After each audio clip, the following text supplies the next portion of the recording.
Hello friends, welcome back to our channel. నేను మీ కుమార్ని. ఈరోజు బియ్యం పిండితో భలే క్రంచీగా, క్రిస్పీగా, టేస్టీగా ఉండే చిప్స్ తయారు చేయబోతున్నాను. ఇంకెందుకు లేట్ చేయడం, ఈ చిప్స్ అనేది ఎలా చేయాలో చూసేద్దాం.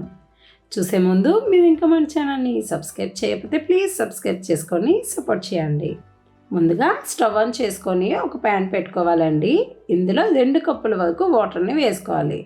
ఇందులో రుచికి సరిపడినంత ఉప్పు, కారం, కొద్దిగా జీలకర్ర, ఒక 1 స్పూన్ వాము, చిటికెడు పసుపు, చిన్నగా కట్ చేసుకున్న కొత్తిమీర, చిన్నగా కట్ చేసుకున్న కరివేపాకు వేసుకోవాలి. ఈ వాటర్ అనేది బాగా మరిగించుకోవాలండి.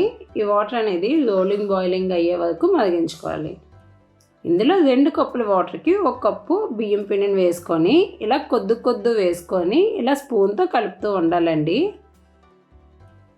ఇలా బాగా కలుపుకోవాలండి. ఇప్పుడు స్టవ్ ఆఫ్ చేసుకొని మూత పెట్టేసుకొని ఒక పక్కన పెట్టేసుకోండి. ఇప్పుడు కాస్త చల్లగయ్యాక ఒక ప్లేట్లోకి ట్రాన్స్ఫర్ చేసుకోవాలండి. ఇప్పుడు చేతికి కాస్త తడి చేసుకుంటూ ఇలా కలుపుకోవాలండి. ఒకవేళ వాటర్ చాలేదనుకో కొద్ది వాటర్ వేసుకొని ఇలా కలుపుకోవాలి. ఇది చపాతీ ముద్దలాగా కలుపుకోవాలండి. చూడండి, కన్సిస్టెన్సీ ఇలా ఉంటే సరిపోద్ది. వీటిని చిన్న ముద్దలాగా ప్రిపేర్ చేసుకొని దీన్ని చపాతీలాగా చేసుకోవాలి. ఇప్పుడు దీన్ని ఇలాగా పిజ్జా కట్టర్ ఉంటుంది కదా, కట్టర్తో కానీ లేదంటే నైఫ్తో కానీ ఇలా స్క్వేర్ టైప్లో కట్ చేసుకోవాలండి. చూడండి, వీడియోలో చూపించిన విధంగా ఇలా కట్ చేసుకోవాలి.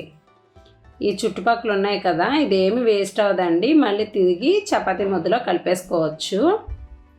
ఇప్పుడు వీటిని ఫస్ట్ నిలువుగా కట్ చేసుకోవాలి. తర్వాత ఇలా క్రాస్గా కట్ చేసినట్లయితే చూడండి డైమండ్ షేప్లో వస్తాయండి. ఇలాగే మిగిలినవన్నీ కూడా ఇలా కట్ చేసుకోవాలి.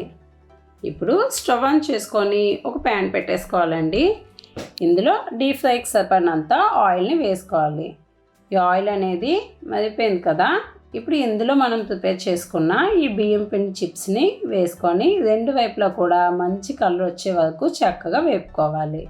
చూడండి, చెక్క వేపే కదా, వీటిని ఒక టిష్యూ ఉన్న ప్లేట్లోకి తీసుకోవాలి.